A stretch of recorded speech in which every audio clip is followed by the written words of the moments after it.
Quel bonheur de nous retrouver aujourd'hui dans cette église Saint-Nicolas magnifiquement restaurée. Comme vous le disiez, mon père, après presque un an de travaux, nous pouvons enfin redécouvrir ce lieu emblématique de notre ville.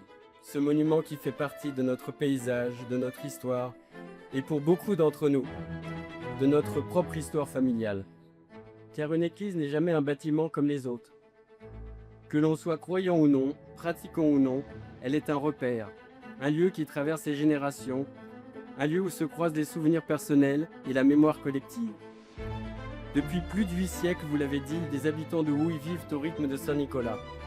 Ici ont été célébrés des baptêmes, des mariages, des moments de joie et des moments de recueillement. Ici se sont écrites des milliers d'histoires humaines qui ensemble composent l'histoire de notre commune. Le résultat, vous le voyez, est à la hauteur de leur engagement. En entrant aujourd'hui dans cette église, chacun mesure le chemin parcouru. Je voulais vous dire que je suis vraiment très heureuse de voir cette merveilleuse rénovation de l'église Saint-Nicolas. Cette église du XIVe siècle, Monseigneur, mon père, vous l'avez dit, elle se fissurait. Elle se fissurait non pas au sens figuré, elle se fissurait au sens propre. Et donc il fallait rénover. Alors nous, on a pris une décision il y a 10 ans, ça a été de consacrer une bonne partie du budget de la région à la rénovation du patrimoine.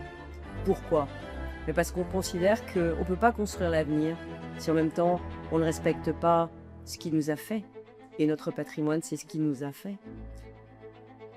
Cette réouverture est donc plus qu'une inauguration, elle est une promesse, la promesse que nous continuerons à préserver notre patrimoine, la promesse que nous continuerons à transmettre notre histoire, la promesse que nous continuerons à faire vivre les lieux qui donnent une âme à notre ville, que Saint-Nicolas demeure longtemps encore un phare pour Houille, un témoin de son passé et un symbole de son avenir. Je vous remercie.